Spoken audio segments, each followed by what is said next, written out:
Dati talaga dito, marami talaga ako dito, mga tumutubo, para lalaki, para na silang mga, anong tawag dito, mga pigsa, ganon. Marami na rin akong mga product na sinubukan before, kaso wala talaga. Ito lang yung umepek sa akin, malay nyo, sa inyo din. Problema rin kayo sa mga tagyawat nyo, di ba? Na-stress din, parang naiiyak na kayo kasi ang sasakit, di kayo makalabas ng bahay. Naku, ito baka ito na yung makatulong sa inyo kasi dati ganyan din ako, hindi makalabas ng bahay, naiiyak-iyak ka na sa sakit. Huwag kayong mawala ng pag-asa. Yan, huwag kayong mawawala ng pag-asa.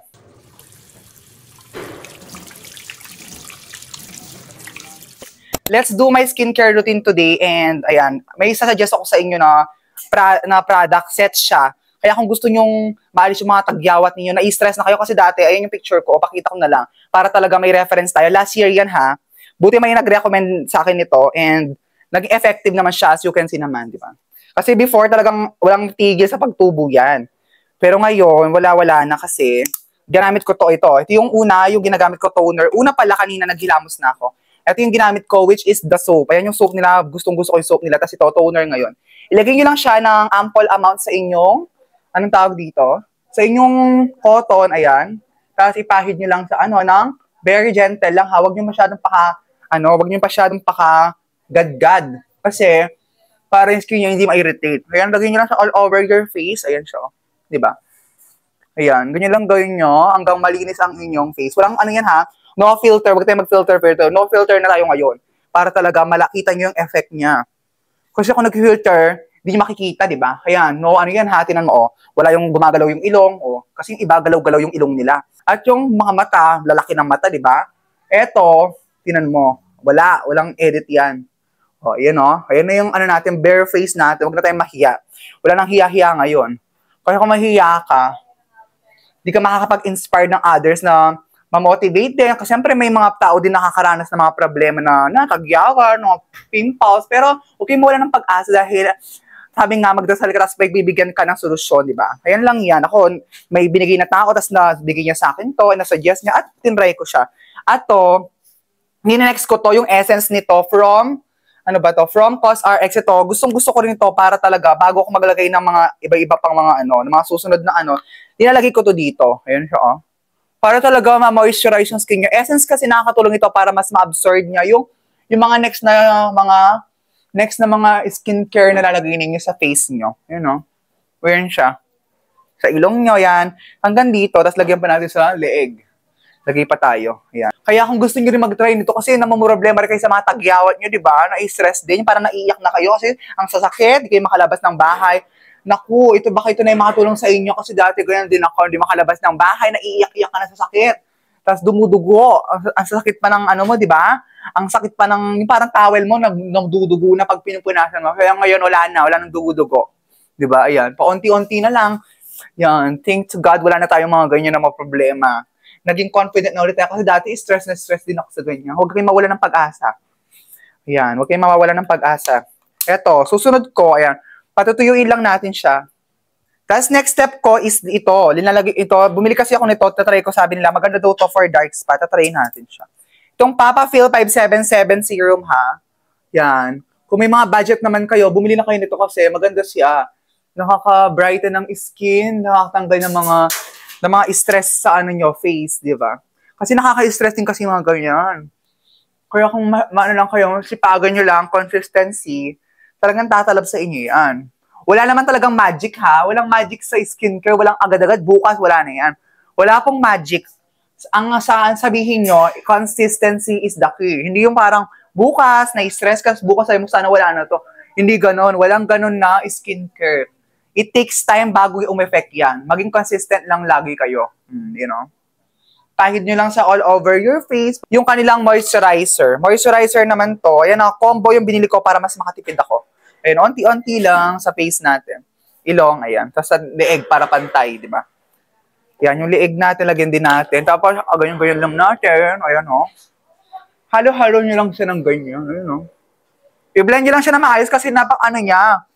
Maganda yung consistency niya, mabilis mag-blend sa face. Kaya, huwag ka naman stress.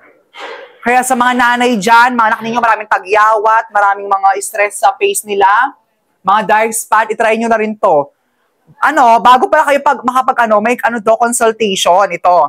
Pag nag-abil kasi kayo ng ganito, may mga ganyan, 3 siya. Ito yung sunblock later lagay natin. Etong ito, mag-message kayo sa page nila. Alam mo yung page tapos libro? Yung page libro, mag-message kayo doon. Wala kasi dito. Sa page at libro nila na doon kayo magme-message. Para talaga makita nila yan. Ganun lang. Tapos, papakita nyo lang. Don't you worry ha, mag-send kayo ng mga picture nyo. Huwag kayong mahiya kasi doctor talaga yon. Doctor talaga siya. Si Doc Ramirez ba yon? Ayan, basta yon. Yung kasi nag-a-assist sa akin pag ganyan. Para ma-assist na kayo ng mga treatment na or mga ninyo, mga ipapahid sa mukha. Ganun. Yung ilalagay. Yan. Tutulungan niya naman kayo. Don't you worry, hindi kayo judge nun. Kasi tutulungan talaga niya kayo. Okay? Ayan, next na. So, ang last step natin ay naglalagay na ako ng sunblock with SPF 50 sunblock nila. Medical Duchess sila ha. Medical Duchess. Ayan siya. Ample amount lang para malagay lang yung face nyo. Face, ayan, sa face nyo at sa leeg niyo. Lagay nyo lang siya. That's it. Tapos i-blend nyo lang.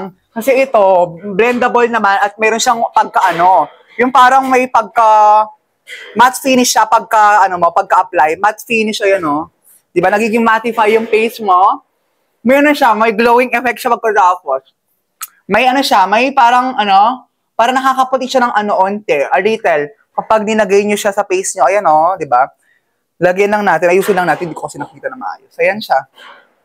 Ilagay lang natin siya ng maayos sa face nyo, sa mata. Siyempre yung mata ninyo, kailangan protected din yan. Banda dito sa tenga ninyo, lagay nyo din siya. Tapos sa leeg ninyo, dapat pantay yan. Hindi dapat iniiwan ang leeg para hindi masunog ang leeg nyo while you are outdoor. Kasi pag kahit nasa bahay lang kayo, mag-skincare at mag-sunblock kasi yung UVA and UVB, pumapasok pa rin sa bahay yan. Kaya dapat protektahan yung ating skin. Ayan. Kaya kung gusto po ninyo nito, ito lagi ma-recommend ko kasi marami na rin akong mga product na sinubukan before. Kaso wala talaga. Ito lang yung umepek sa akin. Malay nyo sa inyo din.